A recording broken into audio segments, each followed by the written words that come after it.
Welcome to the bird media. నేను మీ పవన్ కృష్ణమూర్తి. ప్రస్తుతం ప్రపంచం అంతా చర్చిస్తున్నటువంటి ఇంకొక అంశం ఎప్స్టైన్ ఫైల్స్. ఎస్, మనం జూలియస్ అసాంజేది వికీలీక్స్ చూసాం. ఆ తర్వాత కొన్ని లీక్స్ మనం చూస్తూ వచ్చాం. దాదాపుగా వికీలీక్స్ అనేది మనం అందరికి ముందు చూసాం. ఆ వికీలీక్స్లో ఏ ఏ దేశాలకు సంబంధించి ఎలా ఉంది, అలాగే క్రోనీ క్యాపిటలిజం అంటే ఏంటి, అలాగే రాట్స్చైల్డ్ అంటే ఏంటి, ఎవరెవరు ఏ ఏ దేశాధినేతలు ఏ విధంగా చేసుకుంటూ వచ్చారు, అలాగే నిరారాడియా టేప్స్ అని చెప్పని ఇంకోటని ఈ వికీలీక్స్, జూలియస్ అసాంజే. సరే, తర్వాత అరెస్ట్ చేశారు అనుకుంటే వేరే విషయం. సో వికీలీక్స్ తర్వాత ఇప్పుడు ఈ ఎప్స్టైన్ లీక్స్ అనేటువంటిది, ఎప్స్టైన్ పేపర్స్ అనేది ప్రస్తుతం అమెరికా వ్యాప్తంగా కూడా, ఇంకా మాట్లాడితే ప్రపంచవ్యాప్తంగా చర్చనీయాంశం అవుతుంది. చాలా విస్తుపోయేటువంటి వాస్తవాలు అందులో ఉన్నాయి. కొన్ని పదాలు కఠినంగా అనిపించినా తీసుకోక తప్పదు. అంటే చాలామంది చెప్తూ ఉంటారు, సమాజంలో జరుగుతున్నటువంటి దాని మీద అవగాహన ఉండాలి కదా అనేటువంటి ఒక పాయింట్. అండ్ అన్ఫార్చునేట్లీ ఈ టాపిక్కి సంబంధించినటువంటి సరైనటువంటి సమాచారం నిన్న మొన్నటి వరకు నాకు కూడా తెలియదు. నేను పెద్ద పట్టించుకోలేదు. నేనే కాదు, చాలామంది జర్నలిస్టులు పట్టించుకుని ఉండకపోవచ్చు. బట్ అమెరికాలో జరిగినటువంటి ఈ లైంగిక దాడులు, బాలల లైంగిక వేధింపులు కావచ్చు, వీటికి సంబంధించి కావచ్చు, అంటే సింపుల్గా మన తెలుగు పరిభాషలో చెప్పాలి అంటే సంతలో పశువుల్ని కొన్నట్టుగా ఒక్కొక్క అమ్మాయికి $1000 చొప్పున పేమెంట్ చేసి చాలా రహస్యంగా ఒకానొక, అది ఫామ్ హౌస్ అనండి, లేదంటే వాళ్ళకి సంబంధించిన ప్రైవేట్ ఏరియా అనండి, అక్కడికి తీసుకెళ్ళి వాళ్ళ ఫ్యాంటసీస్ని, కోరికల్ని తీర్చుకునేటువంటి వాళ్ళు. ఇలాంటి సంఘటనలు ఎన్నో జరిగాయి ఈ ఎప్స్టైన్కి సంబంధించి. బిఫోర్ దట్ అమెరికన్ ఫైనాన్షియర్గా చాలా గొప్ప పేరు గడించాడు. బట్ ఆ అమెరికన్ ఫైనాన్షియర్ అనేటువంటి ఒక ట్యాగ్ రావడం వెనక చేసినటువంటి చీకటి పనుల్లో ఇది చాలా పాశవికమైనటువంటివి.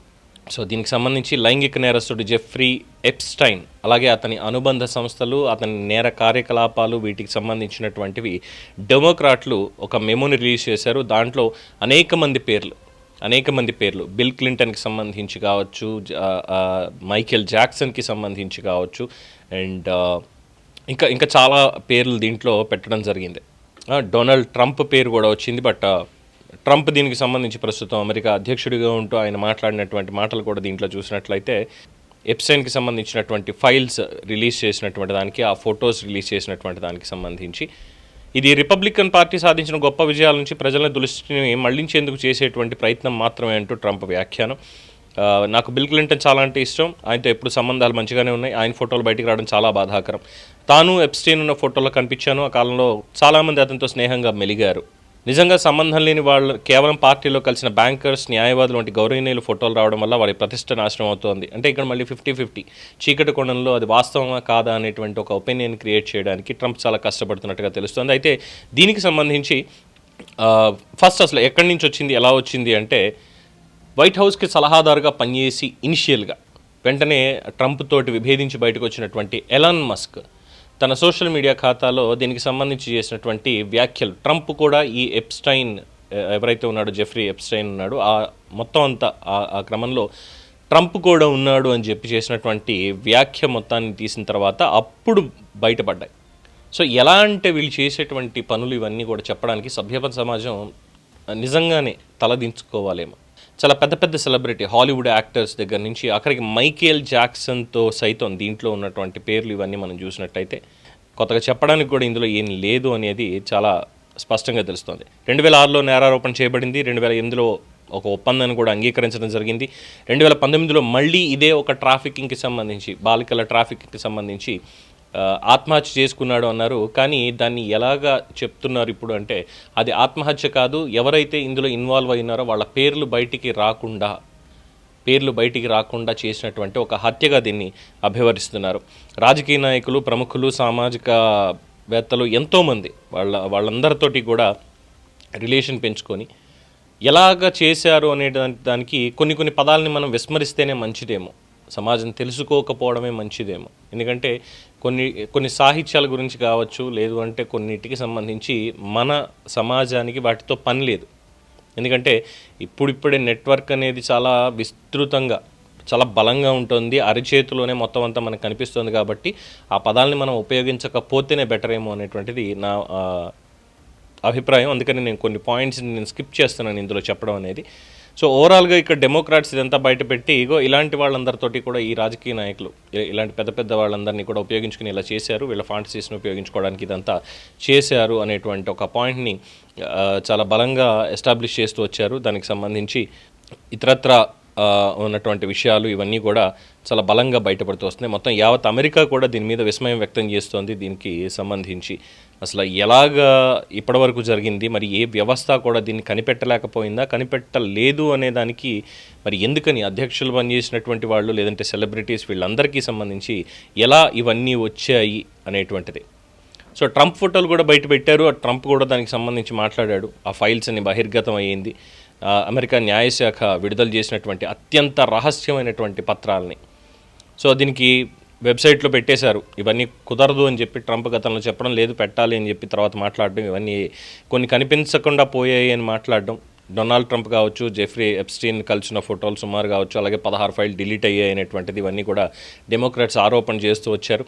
బిల్ క్లింటన్ ప్రైవేట్ ద్వీపంలో జెఫ్రీ ఎప్స్టైన్ ప్రైవేట్ ద్వీపంలో ఉన్న ఫోటోలు, Michael Jackson, Mick Jagger, Diana Ross, Bill Gates, Richard Branson ఇలాంటి వాళ్ళు ఎంతోమంది దాదాపుగా 1,30,000 పేజీల్లో పత్రాల్లో వాళ్ళ పేర్లు వివరాలు ఇవన్నీ కూడా అందులో రాశారు. కొన్ని చోట్ల చెరిపేశారు. ఎందుకంటే ఇందాక చెప్పుకున్నట్టుగా ఇప్పుడున్నటువంటి సమాజానికి కొన్ని విషయాలు అవసరం లేదు అనేటువంటి విధంగా వాటిని చెరిపేశారంటే ఆ చీకటి భాగోతం అనేది ఏ స్థాయిలో నడిచుండాలి, సంతలో పశువుల్ని కొన్నట్టుగా చదువుకోవడానికి వచ్చినటువంటి వాళ్ళని ఎడ్యుకేషనల్ ఇన్స్టిట్యూషన్ అడ్డం పెట్టుకొని అక్కడికి వచ్చేటువంటి స్టూడెంట్స్ని ప్రలోభపరుచుకొని వాళ్ళకి $1000 ఇవన్నీ కూడా పే చేసుకుని, ఎందుకంటే వాట్సాప్ చాట్లో కావచ్చు వాళ్ళు మాట్లాడుకున్నటువంటి వివరాలు కూడా స్క్రీన్స్ ఇవన్నీ కూడా అందుబాటులోనే వచ్చాయి, వాళ్ళు మాట్లాడుకున్నటువంటి వివరాలు. మరి ఎటువంటి సమాజంలో బ్రతుకుతున్నాం అనుకోవాలి. హ్యూమన్ ట్రాఫికింగ్ అనేది ప్రపంచవ్యాప్తంగా నేరం అనేది మనం చెప్తూనే ఉన్నాం, బట్ జరుగుతూనే ఉన్నాయి. కొన్ని చోట్ల వాళ్ళ అవసరాన్ని వాళ్ళ కుటుంబ నేపథ్యాన్ని ఆసరాగా తీసుకుని, అంటే మన దేశం తీసుకుంటే భారతదేశం తీసుకుంటే ఇక్కడ వాళ్ళ పేదరికాన్ని అడ్డం పట్టుకోనో సామాజిక స్థితిని అడ్డం పట్టుకోనో ఏదో ఒకటి వీళ్ళు తీసుకొని హ్యూమన్ ట్రాఫికింగ్కి పాల్పడుతున్నటువంటి గ్యాంగ్స్ ఇప్పటికీ ఉన్నాయి. దాంట్లో ప్రధానంగా ఉన్నటువంటివి 3 పాయింట్లు చూసుకోవాలి. ఒకటి, బానిసల్లా విదేశాల్లో పని కోసం పంపించడం. రెండోది, అవయవాల కోసం అక్కడికి తీసుకెళ్ళి చంపేస్తారు, వాళ్ళ అవయవాల్ని ట్రాఫిక్ చేస్తారు కావాల్సినటువంటి వాళ్ళకి. కొన్ని సినిమాల్లో కూడా మనం చూడడం జరిగింది అది. ఇక మూడోది ప్రాస్టిట్యూషన్, బలవంతంగా ప్రాస్టిట్యూషన్లోకి దింపుతారు. ఇది విదేశాల్లో జరిగేటువంటిది, బానిసలుగాను ఇలాంటి వాటికి. ఈ జెఫ్రీ ఎప్స్టైన్ విషయం దగ్గరికి వచ్చేసరికి దాన్ని ప్రాస్టిట్యూషన్ అనాలా లేదంటే వాళ్ళని ఇంకొక పాయింట్ ఆఫ్ వ్యూలో అనాలా తెలియదు, కానీ మొత్తానికి ఈ లైంగిక ఆరోపణలు అనేవి బలంగా దాంట్లో వినిపించాయి. అదే ప్రధానంగా సాగినటువంటిది. వీళ్ళకు ఉన్నటువంటి ఫ్యాంటసీస్ చెప్పడానికి మనస్కరించడం లేదు. కొన్ని విషయాలు 70 ఏళ్ళ 80 ఏళ్ళ ముసలాళ్ళు ఏమనాలి, ఇంకా 14-15 ఏళ్ళ బాలికలను కూడా తీసుకొని వాళ్ళు వెళ్ళడం అంటే ఏమనాలి ఇంకా. That is how the fantasy world runs there. ఇంకా అందులో పెద్ద చెప్పుకోవడానికంటూ ఏం కనిపించట్లేదు. ప్రపంచవ్యాప్తంగా ఉన్నటువంటి సమస్యలు ఒక ఎత్తు అయితే, ఇగో అగ్రదేశంలో అగ్రరాజ్యం ప్రపంచ పెద్దన్న, మా దగ్గరే మా సాంప్రదాయమే గొప్పది, మేమే ఇదంతా ప్రపంచానికి నాగరికత నేర్పించాం అనేటువంటి దేశంలో కూడా జరుగుతున్నటువంటి భాగోతాలు ఇవి. ఇప్పుడు చెప్పండి, ఏ ప్రపంచానికి ఎవడు నాగరికత నేర్పించాడు అనేటువంటిది.